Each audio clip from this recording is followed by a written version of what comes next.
And we're recording. Wow. Good evening, afternoon, morning, whatever the case may be for everyone. I want to thank you for joining in on this chat, conversation, talk, whatever you want to call it. We're very excited that everyone is here. Let me introduce myself. I'm Essence Catheris. I am the founder and one of the Crones of the International Coalition of Crones. But this evening, we're not doing an IKoK chat. This evening, we're having myself and Kyra a reunion. Those of you who have been following my work for some time are very familiar with Kyra. Kyra and I worked together for, so they tell me, a couple of decades now. So she has told me. And about, I don't know, how long has it been, Kyra? A few months, middle of last year, maybe getting close to a year, not quite. Kyra decided to go into semi-retirement. Believe me, she still does a lot of work, just not with the programs and stuff that we had been doing for so long. But tonight, she's here with us. So Kyra, please say hello. I'm excited you're here. That's for sure. I feel like old home week.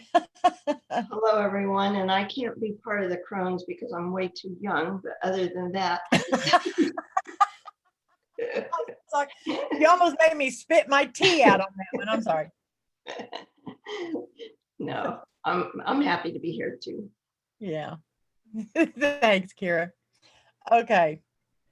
Well, we're just going to jump in because what this is all about tonight, Kyra and I decided, I called her one day and we were just talking because even though we don't work together like we did for so long anymore, we still talk, fairly regular. Seems like time gets away from us, especially considering we used to talk every day, all day long. But so I don't know, here, what's it been, a month or so ago, I called and, we were catching up and we got to talking just like always. And I'm like, hey, let's do a reunion chat. And to my delight and surprise, she went, okay. I'll be honest, you could have knocked me over with a feather. So I'm very glad you said yes. I have such a busy life. I was able to fit it in. Well, I know you do a lot more than, may not be a lot in the physical realms, at least not like what you used to do, but I know you're doing a lot of work. I know better. I know you, gal. At least in my dreams. Yeah, Kyra's definitely a strong dreamer. All right, but tonight, all we're really going to do, we decided, because for several years we did programs together. As a matter of fact, I think we started doing blog talk radio back in, it was September of 2015, I believe it was. And that's when Kyra and I started doing online. We started with blog talk, and then we moved. We did that a few years, and then we moved to Zoom and started doing the video chats like we're doing now. That took some getting used to. That was both of us stepping outside of our comfort zone again. But tonight we just want to talk about, like I said, we want to talk about, from an energetic perspective, just our perspective and our thoughts about what's going on in the world right now, why we're where we're at, how we got to where we're at, just all of these things. I do want everyone to know that this is an open discussion. We do welcome, everyone asking questions or making comments and stuff like that. We have asked everyone to mute, but if you have a question or a comment that you would like to make anywhere along the line, please just type it into the chat box. And Kabaha is here with us, helping us this evening, kind of behind the scenes. So we appreciate that too, Kabaha. Thank you. Ariane wasn't able to make it tonight. She's working. So, all right, Kyra, I'm going to let you start. Where do we start? What do we want to talk about? Yeah. Well, how did we get to this pickle we're in, right? Yeah. I think we've all been on autopilot for quite a long time. And, you just do your routine. You don't think about it. You just do your day.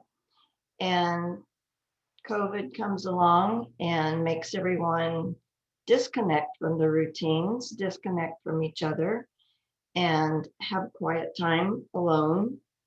I mean, I always have quiet time alone. I was quarantining before COVID came, but most people weren't doing that. And so it's bringing our attention to what no longer really works, what no longer serves us. And so we have the opportunity, if we can quit fighting all the time or having to be right, which was our discussion yesterday, Right. um, to make a different way, to live a different life, and be what I think most of us know that it can be: peaceful, harmonious, joyful, that those vibrations rather than discord, disharmony, anger, you know, not 24/7. We're human beings. We're here doing the human being thing. So we're all going to slip up and everything, but there is an opportunity for us to restart without a global war, without more catastrophic consequences than being locked in your house. Yeah. I mean, not to diminish any of the deaths that anyone has had to go through with their loved ones, but we as a collective went in, chose this path. Oh yeah, you go and leave me. Perfect. Anyway, I'm just kidding. Your mouth is moving, but you're not saying. Yeah, I know. I'm sorry. I was just letting you know. I had muted myself. My dogs were going stupid, so I was running them out. I'm sorry. I just didn't want you to think I was running away. So anyway, that's just my perspective on why we are where we are at, and what, like Essence says, even if I'm not working with her, I'm still doing my own thing. And one of my things I like Jim Self a lot, and he describes it as, we can put labels on everything, because otherwise it's very hard to have a conversation when we don't have a middle ground of verbal things to share with each other. So he says, like, the fifth dimension, if you want to look at it that way, is a state of being. It's not a place. I can be right here in the physical world and be in the fifth dimension. Chaos can go all around me, and I can be right here in the fifth dimension and be in a state of grace, of love, of happiness, concerned about what's out there, not like with my head in the sand, although that is my MO. But then I'm sitting on this nice beach, enjoying myself, having a beautiful day, noticing the sky is perfectly blue, and someone walks by my open door and says, "Wow, that looks nice." And they look around their world and they go, "Oh, this isn't so nice." And then they choose to make the changes within themselves to come to the beach. So that's the way he puts it. I'm paraphrasing, of course. So when Essence and I were talking, we were talking about, you know, there's New Agers, there's Starseeds, there's all the labels, there's the regular, what do we call it? The Unawakened. unawake, yeah, those Yeah. people. And we all have our points of view. And where we get bogged down, it's okay to share them. It's okay to express them, but to release the need to be right, to release the need to convince someone else that your way is a better way. Just let them look around and see what feels best, what they would like to have in their life. So that's what we've been talking about. Yeah. You. Yeah. I did not run away. It was the dogs, believe me, you didn't want to hear that. Um, yeah, Karen and I, we were talking, it was yesterday, wasn't it? Yeah, we had quite a conversation. And this need to be right that it's ego, and it plays so deeply into the disharmonious. Uh, some of the ladies and I've been talking today about what is harmonious and what is disharmonious, and the resonance and stuff. But it's this constant, um, all the different ways, and there are just a myriad of ways of creating disharmonious energies within our not only our personal life and our individual life and reality as we call it, but in the collective reality.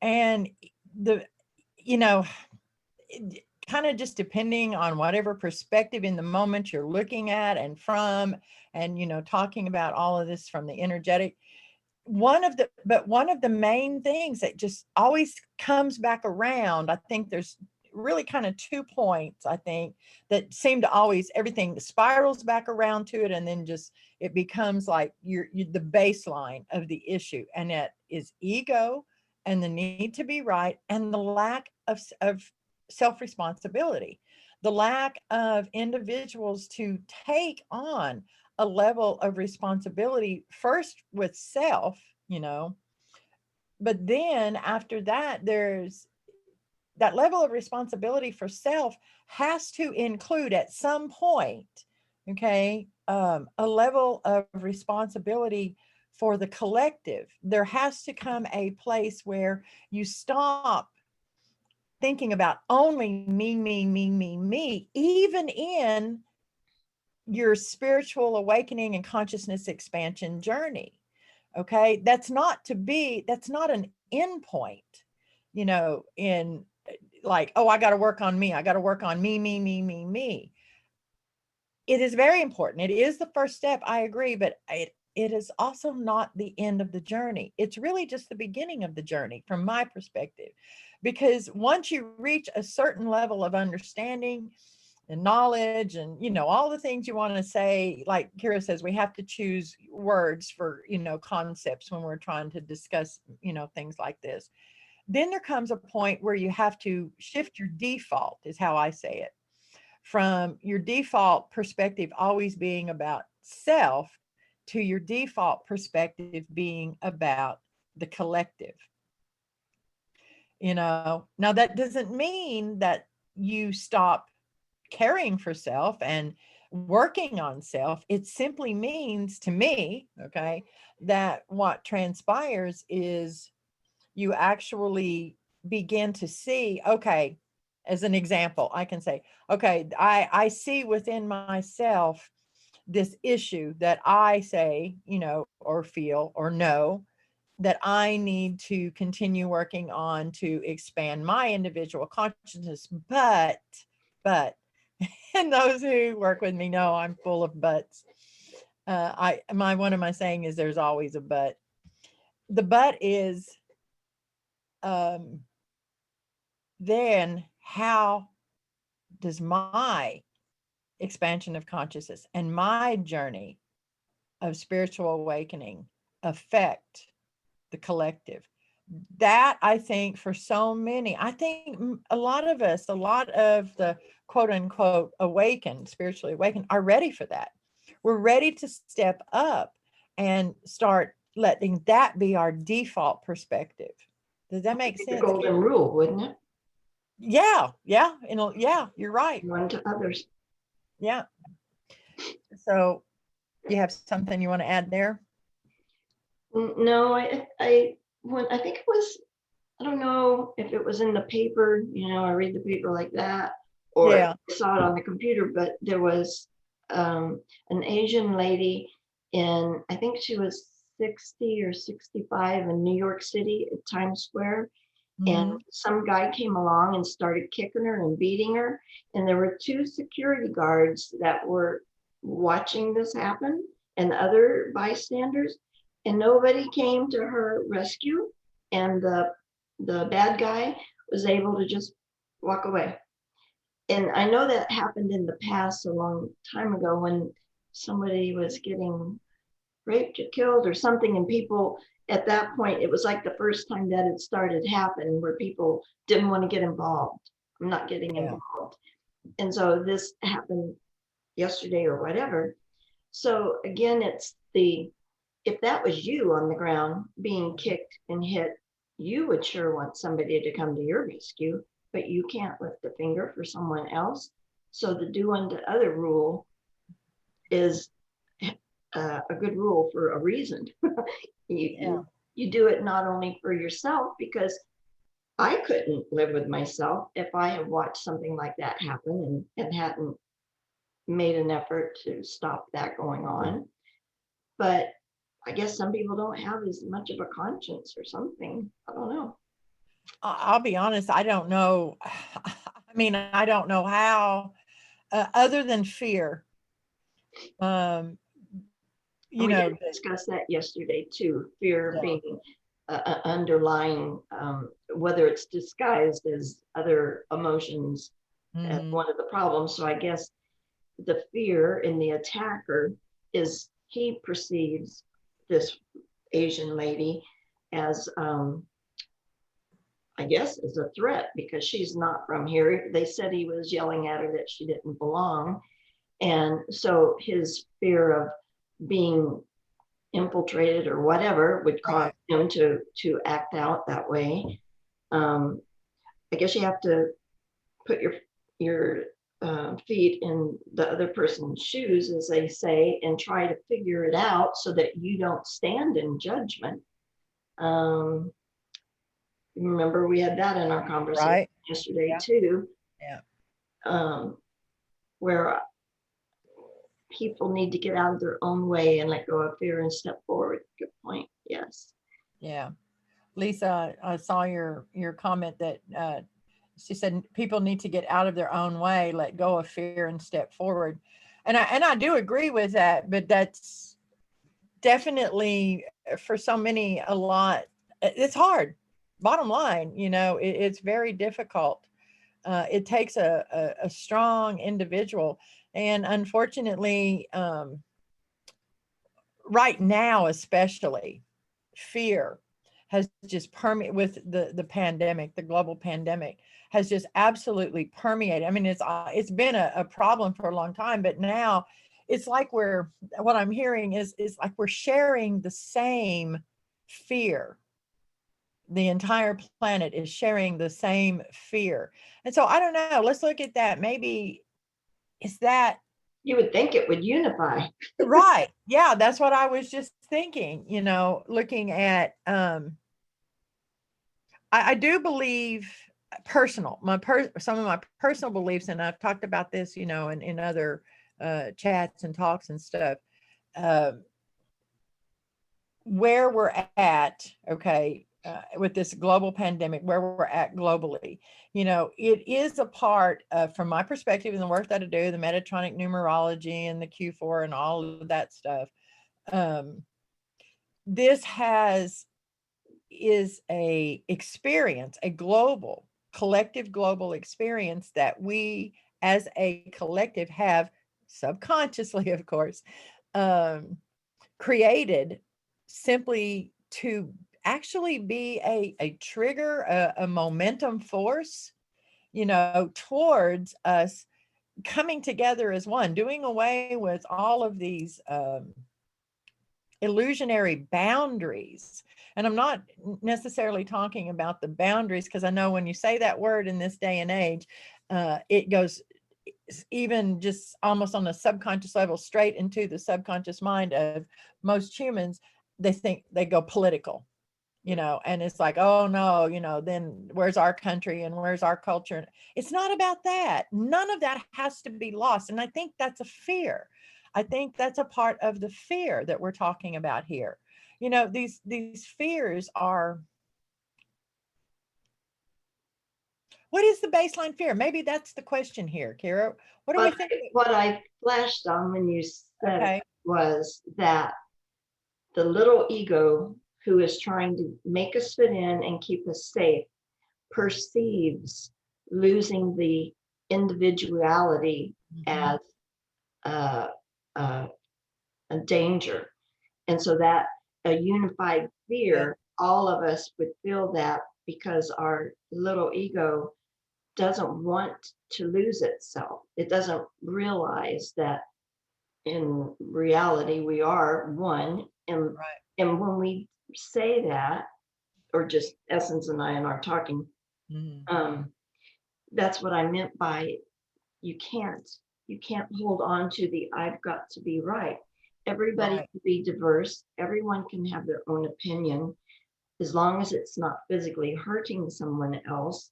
But if you get to that point, that wouldn't even be a concept. You wouldn't even want to hurt someone. And so you get to the place where you accept other people's diversity, you accept their ideas, you have tolerance and what's that other word? It's acceptance. You just Allowance. allowance, yeah, allowance. Right. So you still have the diversity, but and you can have unity as without the poor little ego going away. Anyway, Yeah. my flash. When you were saying that, what I flashed on was, because you and I and a lot of others, but it's just us talking here right now. We've been on this path a long time in this lifetime.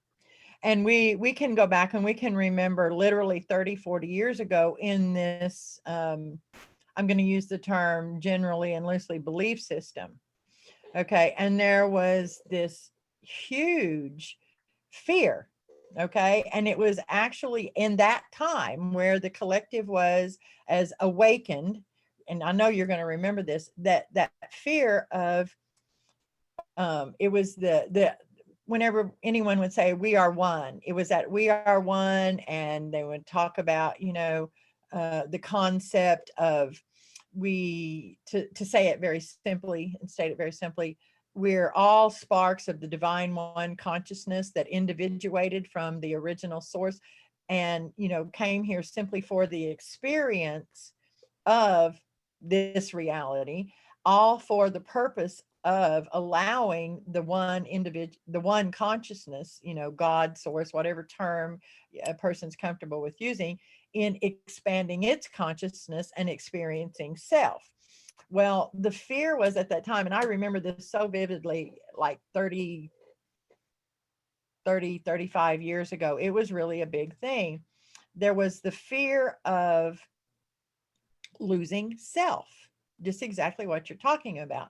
So in other words, it is like, and then I remember, okay, and I'm rolling forward is what's happening. Then we come to maybe 10 years out of 2012. All right. And the whole talk of, um, the, it's just not a word I care for, but I'm going to use it. That whole ascension thing. Okay, which was about leaving here, Earth, the physicality. And then there became a fear of not only losing the identity, what it is, and that's what Kobaha stated over here in the chat, the identity of the individual self. Then there also ingrained in that became the fear of, oh, well, if, and this was about where the whole concept of new earth splitting, and there becoming two earths. Okay, the low density frequency earth and the high frequency new earth. And it really, from my perspective, having been raised in the Christian church, this was just another way of framing up and saying and using different terminology of the rapture. Okay, but there became a fear of, well, yes, I want to expand my consciousness. Yes, I want to go live on new earth, but I don't want to leave my family, and they're not on board with this belief system. So it's like the fear just continues. It rolls, it spirals around, it shows itself in a different way. And here we are. And it's like it just seems to continually, what I'm seeing now is, okay, those two types of fears that I'm talking about, that from the perspective of this belief system that we've seen over the last 30, 35 years, now have morphed into a complete and total global societal fear. It doesn't matter what the illusionary play on the stage is when we're talking energy. And once again, I want it clearly understood. I'm not taking away from the seriousness of the physical virus, pandemic, and all of that. That's not what I'm talking about. I'm talking about from an energetic perspective. That's what Kyra and I talk about. That's where we work from. That's where we've always worked from. We're talking about the energetics of what created this and what are at least some insights and perspectives on maybe some energetic work and ways to begin being of assistance to the collective to help us move past, and start learning and growing as a collective. But do you see what I'm saying? The fear has just morphed. It is But just maybe there's no way in duality to do away with fear. Fear almost makes duality. So if you don't want to experience that, you take yourself out of the 3D dimension, vibration, whatever term, and move to, like I said, the 5D state of grace. You're not leaving, you're not losing your family. You're right. simply spending as much time as you're able in that vibration. It's just a vibration, a frequency. Right. Go to that level and hang there. You can see everything else going around you. You're not affected by it. You can still help people that need your help.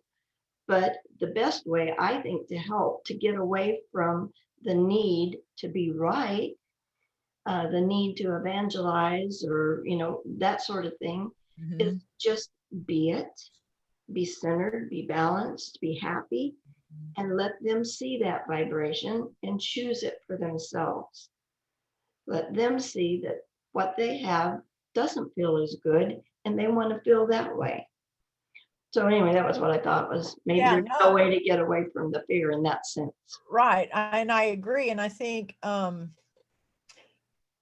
even if, when you were sharing that right now, what I was hearing is because you made the statement about letting them see being, and I agree with that. In our everyday life, we stay in mindfulness, we stay centered, we stay balanced, we stay Escobaja's shirt says heavily meditated. uh,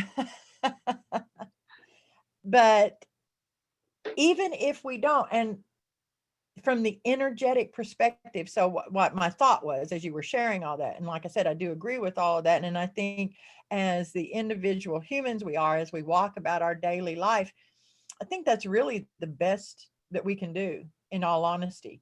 Because we can talk. Kyra and I were actually said this yesterday in our chat. We can talk till we're blue in the face, sharing knowledge and information and insights and perspectives, and it's really not going to do a whole lot of good. It's really not going to do a whole lot of good. We can, even in all honesty, I think Kyra's right, in our everyday 3D reality, as you call it and use that term, being in the state of grace and mindfulness and balance and calmness and peace and tranquility is the best picture we can put forth, because it does at least capture people's attention, maybe just for a moment, but it does. Okay, because what they see and sense and feel is that something that they desire, and that is that calm peacefulness. But beyond that, even if you live in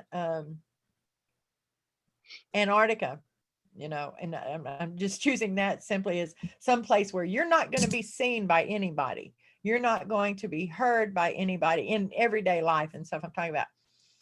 From the energetic perspective, just holding that energy is still holding space, is what it's most commonly referred to in this belief system in this day and age.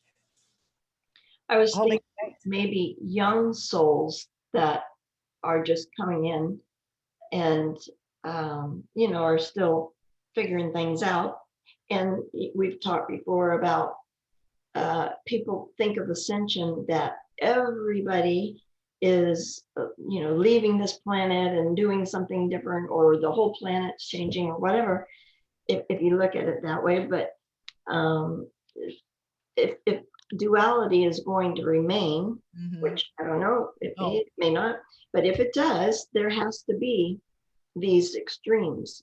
And so the young souls that come in, they may not choose the peaceful, the happy, because they've just come from that as source. And so they need to experience Interesting concept. all of the chaos, all of the madness, all of those Uh-huh. vibrations that we have gotten to where we're uncomfortable in, but Yeah. they're stronger, they're more um, like tasting spicy food compared to flan or something, just Yeah. a difference in choice. So maybe the young souls want that for a while.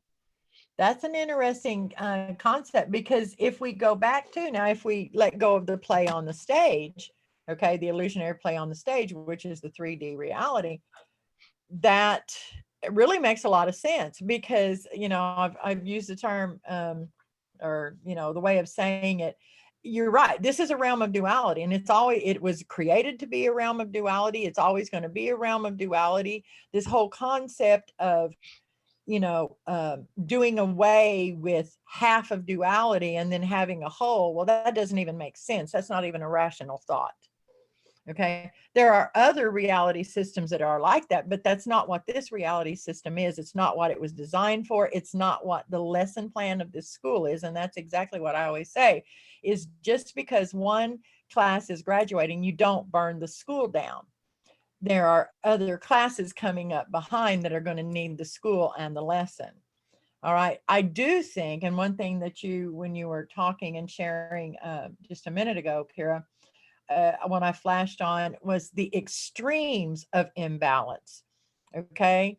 I think that the collective society, okay, and because I do believe, I agree with you. I believe that this is a realm of duality. That's what it was built for. That's what it's designed for. That's what we're here to experience and, grow from, and however you want to say it. But I think when everything is just so diametrically opposed, these severe swings, from one extreme to the other, then reality gets totally crazy from a third dimensional physical sense.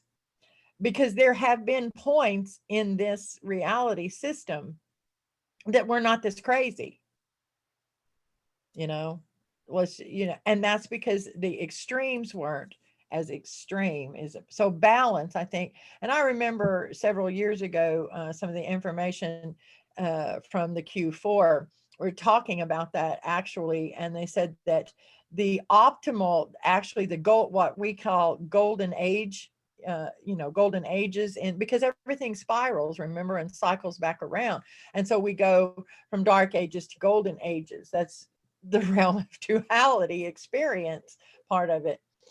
But if you look at reality as a pendulum, okay, and it's swinging from 20, you have your center point, which is stillness, okay, complete stillness, that's your zero.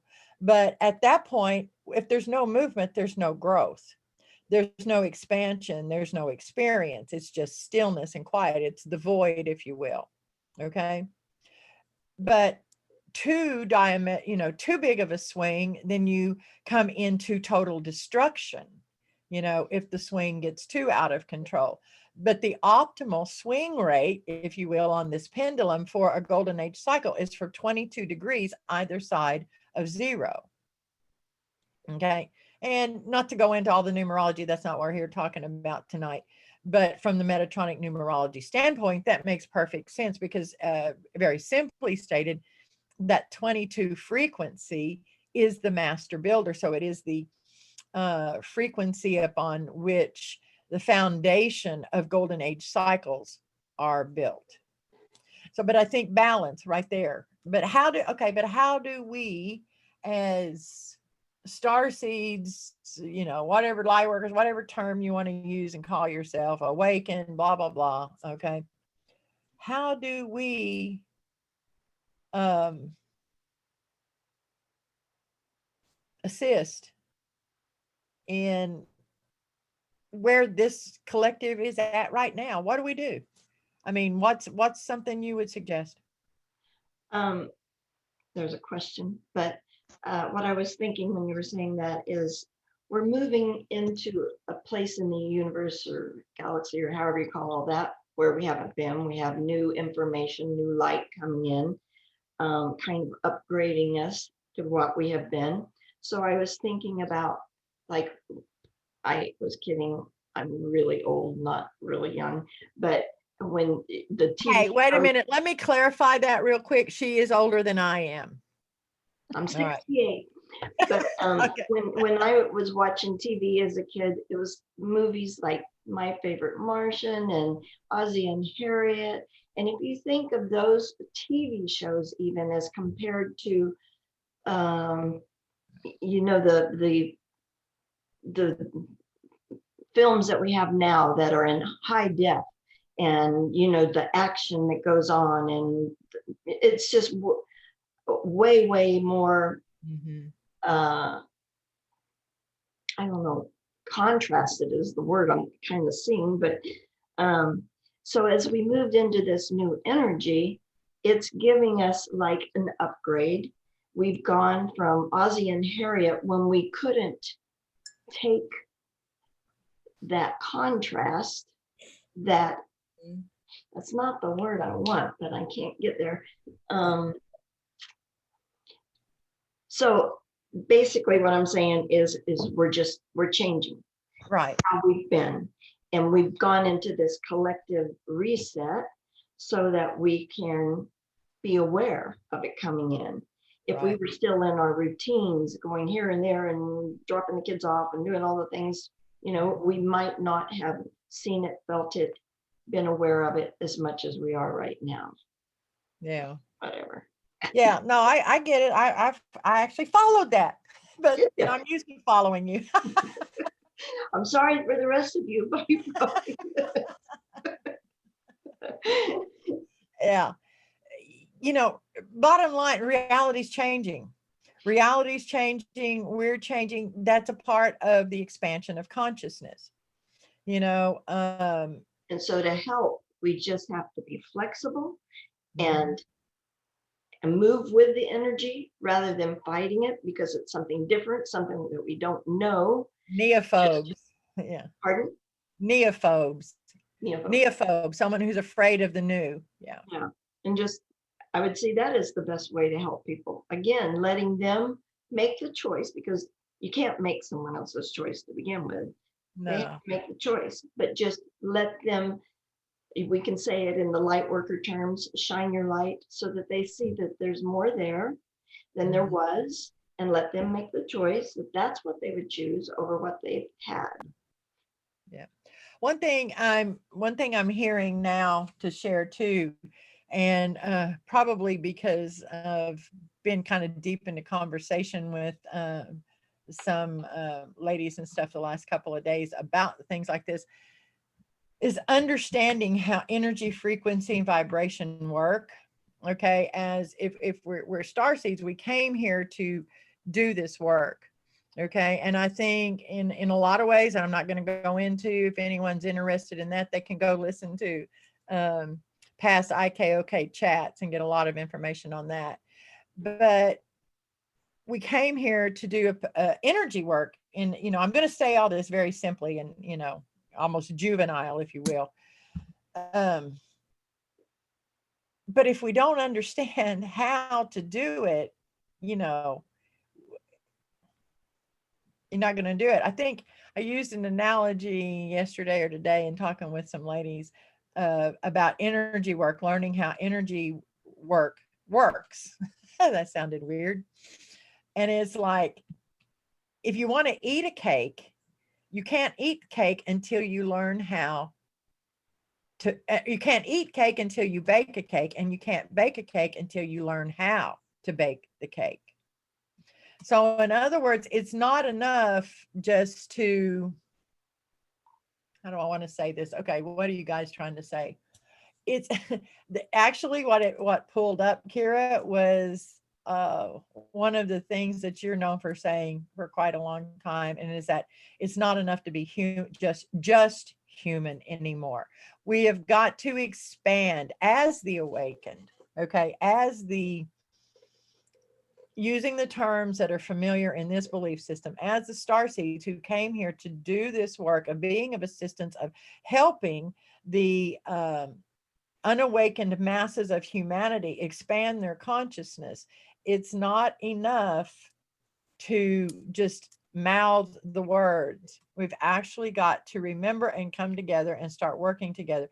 2021 is the year known as the year of the mastering of sound cymatics. So right now, if I had to personally, if I had to say to someone and they ask me, okay, well, what can I do? Yes, I understand. I know all these things. I grasp the concept of, our collective's in a mess and blah, blah, blah, all of that. What can I do? I think I would have to say study, start learning, start understanding how energy works, and start with sound. Doesn't have to be complicated. Does not have to be complicated. But sound is frequency. And if we think about even going back to the Ozzie and Harriet, and in comparison to like today's movies and things like that, just think about all of the different sounds that we are bombarded with across this planet 24/7, because it doesn't matter if it's nighttime and quiet in your house. Okay, there's still this, and this is what I'm seeing, this whoa whoa energy going on. Somebody understood that one. Across the planet. Okay. So we learn how to be a source of, this is what I'm hearing us say, a source of tranquility through sound. And Navari has said when a message that she sent a couple 3 months ago or something like that, when we started talking about 2021 being the year of the mastering of sound cymatics, she said the first sounds that we humans have to learn to master are the sounds in our own minds, our thoughts. So Kyra, how does that, I mean, how do you see that mastering, if someone said, okay, I need to master my own thoughts, where does that start? What would you, suggest? I think anybody that's tried to meditate and, the monkey mind comes in and you're trying to make it shut up and it just keeps, I need to go to the store, I need to do this. And, all the need tos come in your head and go out.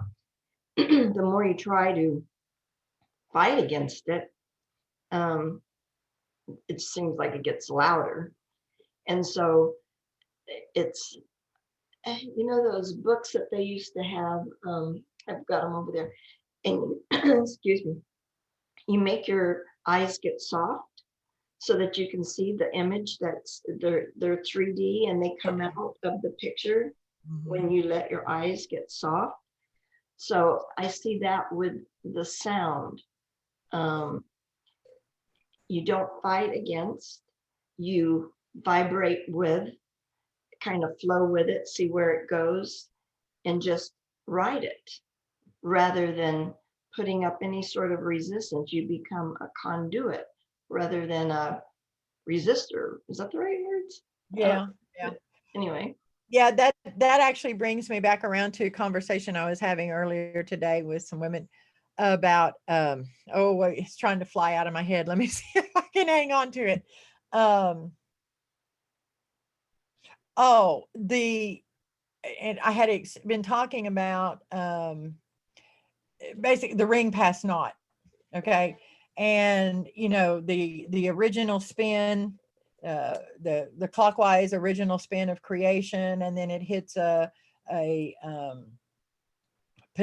specific spin rate, and then from out of it is birthed the counterclockwise spin of what's commonly referred to as chaos, but it's a resistance force. Okay. But so how that translates into like everyday reality, it's that resistance is basically we're in what I'm hearing is a tailspin of resistance force right now as a collective.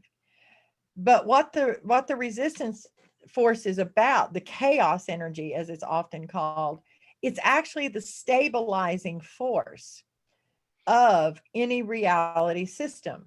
the original creation begins, okay, and it's expansive. Creation is expansive, and but it's kind of like it's that four energy in a way, Kyra.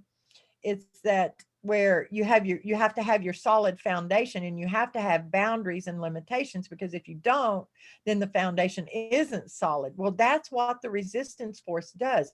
It creates the stability. But before the stability is created, chaos reigns, if that makes sense. Okay, because it's a push,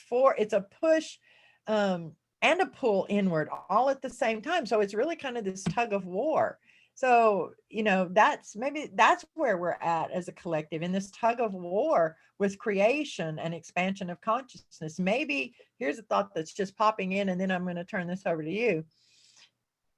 Possibly, it's possible that this, with over 7 billion people on the planet, and this extreme escalation of awakening that has occurred just in the last 5 to 10 years, possibly that in itself has been the force to push forward what has manifested as this total global chaos.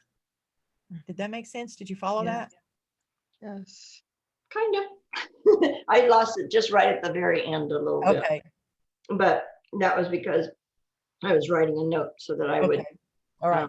Well, go ahead. You'd ask the question, how do we something? Well, now I lost the question, but the answer I was going to say is it was about the two diametric Okay. forces. By using consciousness and intention, we are creators, and we have to step into our role, recognize that we're not individuals that are just plucked here on this earth, and all these forces are against us, and we're trying to do the best we can, and blah blah blah. We are the creators of this. We have to step up, step in, do our part, and recognize that, use our intention, which is a force in itself. And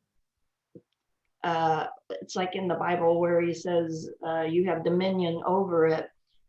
We take the responsibility, we take the initiative to create, and not be at the victim of, or however that phrase goes. Right. Not be the victim of our uncontrolled subconscious. I mean, I think you and I have been talking about that for a long time. Between each other and on videos. This stepping up and taking responsibility. It is scary. It is scary. And as empaths, star seeds, blah, blah, blah, all these terms, whatever, there's this innate built-in mechanism, emotional mechanism, that makes us feel like, oh, I've got to fix this. No one else is fixing it. I got to fix this. What am I supposed to do? What am I supposed to be doing?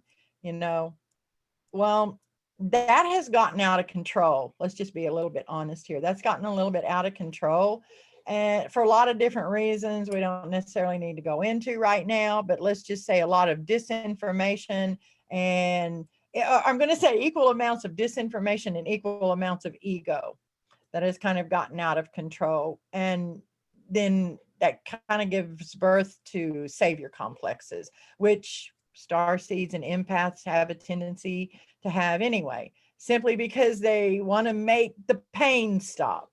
Okay. The truth is, once again, we cycle right back around to, I'm hearing live and let live. Okay. But when you say that, then there's always those, I'm hearing to say this, there's always those who want to step forward and take advantage of that. So where is the line of live and let live? Where is the line that you say, yes, I don't agree with you? And going back to this lady that you talked about, Kyra, that this man accosted so violently. Where is the line? Well, I'm just letting him do his thing.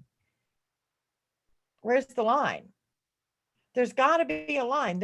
And I think, to me, once again, I'm seeing right back again that swing of the pendulum, that 0 point of stillness where nothing happens.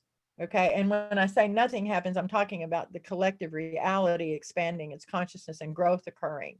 Okay. And even just experiencing of consciousness. That is the void. 0 point is the void, But where is the line? In everyday reality, we know energetically, or we can, we can talk about it and can explain all the energetics of it. But in the physical everyday world, where is the line?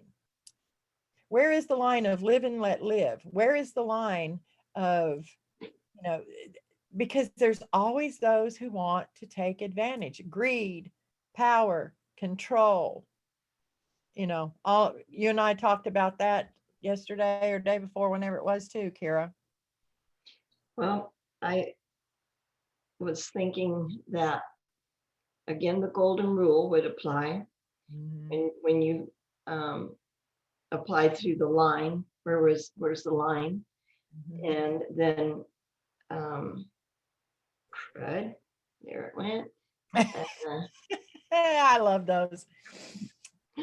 Yeah. Yeah. Well, that's why I have to make notes. yeah, me too.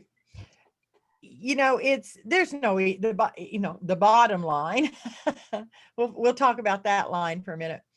There's no easy answer. It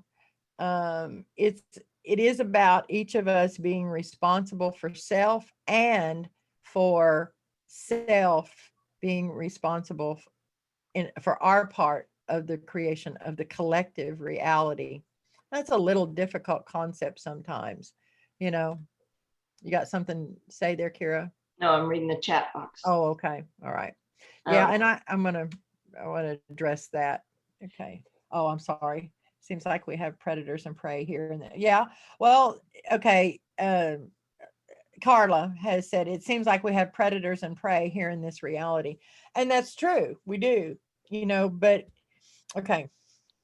And this is always that.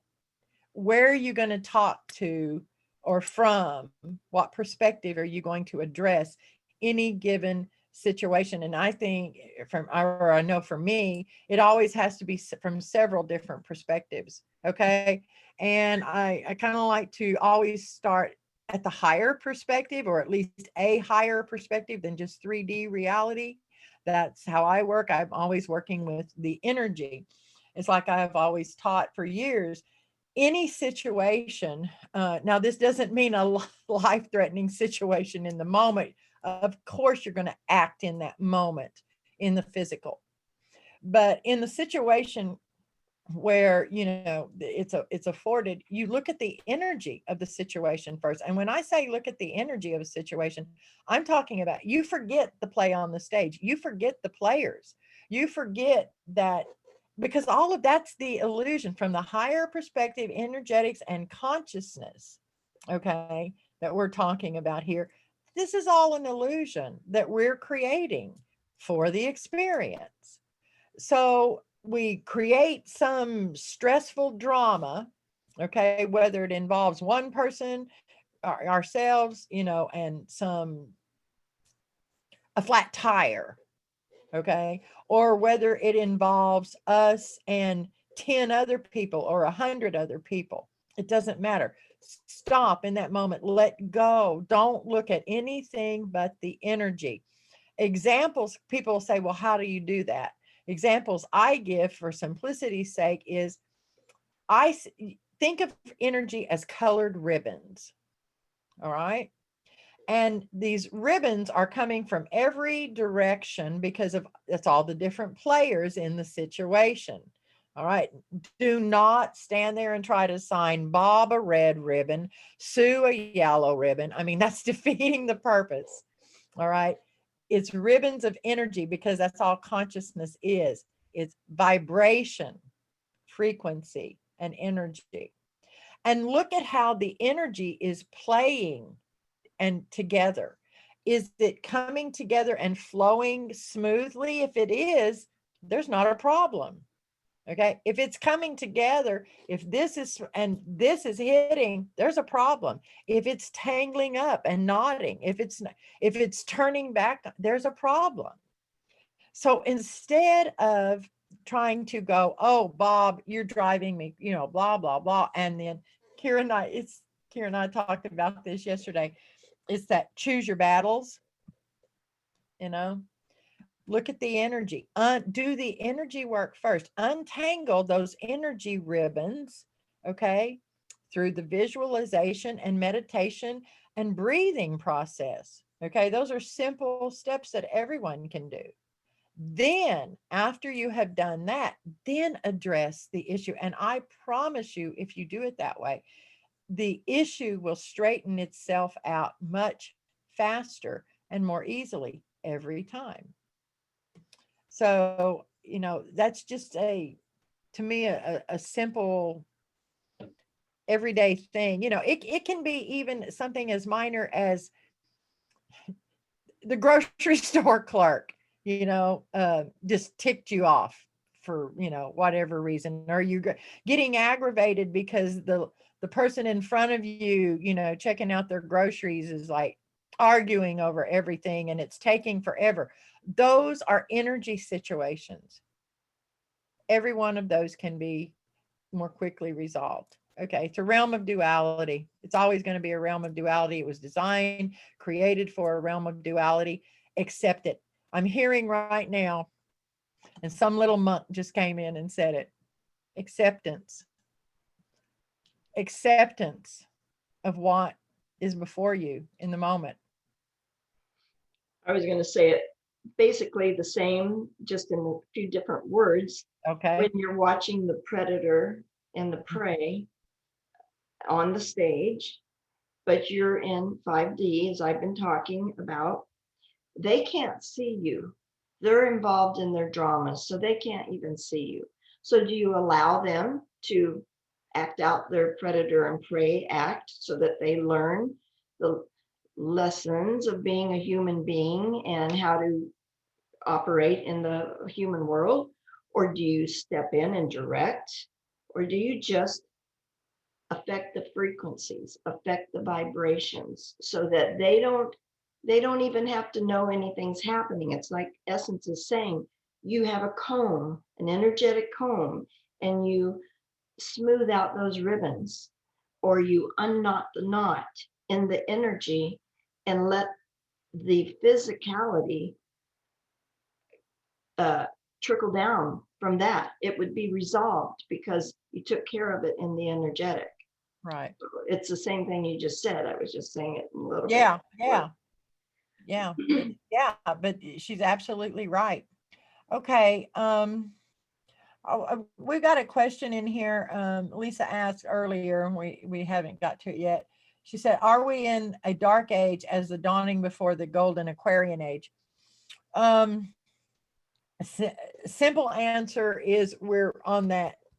We're basically standing on the line, if you will. We're coming out of in the cycles upon cycles upon cycles. Yes, and you can look to a lot of different cultures. Telling the same stories and even giving the same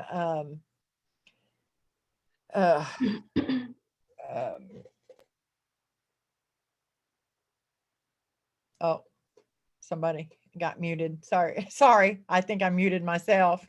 How's that for a good one? But I'm sorry I got lost. I'm not sure where you were at either. I'm not sure either. So apparently we're just going to let that one go because it just flew right out of my head. Oh, golden age cycles. That's what it was. We're cycles within cycles. So basically, yes, we are right there on that line, if you will. But remember what I've shared about the dawning of the age of Aquarius, which happened on, what was it, the 21st of December of 2020. If I remember correctly, with that solstice. but I've also talked about in previous IKoK chat that we are in what is known to me as the age of neonosis. And that is a minimum of 200 linear Earth years of time where, like what Kyra was saying, new knowledge is coming in. Okay, new frequencies, new players on the stage, if you will, and new opportunities for us as a collective to grow and expand and make choices about where we're going to be traveling as a collective and what reality timeline we're going to be traveling down for the next 13,000 plus years. All of this is related to the 17.8 ATKI, the Atlantean Technology Karmic Imbalance. It's related to misuse and abuse of sacred and physical technology in Atlantis. We've talked about all of this in past IOK chats, and we'll be talking about it more when we come back to work here in the next week or so. So is there any other questions, or is anyone here, you have anything else you want to say before I'm going to actually just ask everyone if anyone's got something they want to share? Remember, if you unmute yourself and talk, you will be on the recording. I just want to remind everyone that, or if there's something you want to ask, if you'd rather not be on the recording, you can ask in the chat box and we can address it. So Kyra, anything else? No, I was just, when you were talking about, you know, where we're at, Right. the influences, the bleed overs from, say, Atlantis or Lemurian or our other lives, it's not simply here on Earth, I don't think either. It's our multidimensional selves, because that's where we're going. Right. So we have not only the new information, say, from the cosmos, but we have new information from our multidimensionality, because we're on the cusp of remembering that as well. Right. So it's like we've gone from high school and we're in college now, taking on the edge of graduate courses, and we've got to up our game a little bit and harmonize all that information, make sense of it, so that we can make the best choices for, as it says, the next 13,000 years or something. Yeah. Or else I'm just going further out of the galaxy and not even messing with any of this. You guys are on your own. Just kidding. Some days it feels like let's just do that. Yeah. Yes, it does. For sure. This is, wow, Kyra, man, this has been great. I've enjoyed this so much. We're gonna have to do this again. Maybe we can start doing this once a quarter or something. Then I wouldn't be in retirement anymore. Well, you'd still be semi-retired. You know, I'm not taking your whole retirement. I'll talk to her later, guys. Maybe she'll tell me yes every once in a while. Thank you. I've had a great time. I've enjoyed this. I hope that we have been of some assistance in some way. You know, but just remember, we're making all this stuff up ourselves, so it doesn't really matter. That's all we're doing on this planet, is making stuff up and enjoying it. So let it be fun. Yeah, that's right. That's what Kyra and I always say. Well, you know, none of it's real anyway, so you know, let's just make it up while we're here. And it's the only game in town, you know, so you're in town, you might as well play. I don't think we really have a lot of choice in whether we play or not, but we do have a choice in how we play. And maybe that's the whole thing in a nutshell. Make about everything. Yeah, it's about what we've talked about tonight. You're here, you don't have a choice about being here and, you know, being a part of this collective. Because if you're here, you're a part of this collective. All right, simple as that. But you do have a choice in how you perceive it, how you interact with it, and how you help create it. So until next time, I would like to say thank you for joining us. This has been awesome. Thank you so much, Kyra. Ah, feels like the old days. All right. Good night, everybody. Have a good one. All right. Good night. See y'all next time. Bye-bye. I'm going to stop the recording and then we can stay and chat.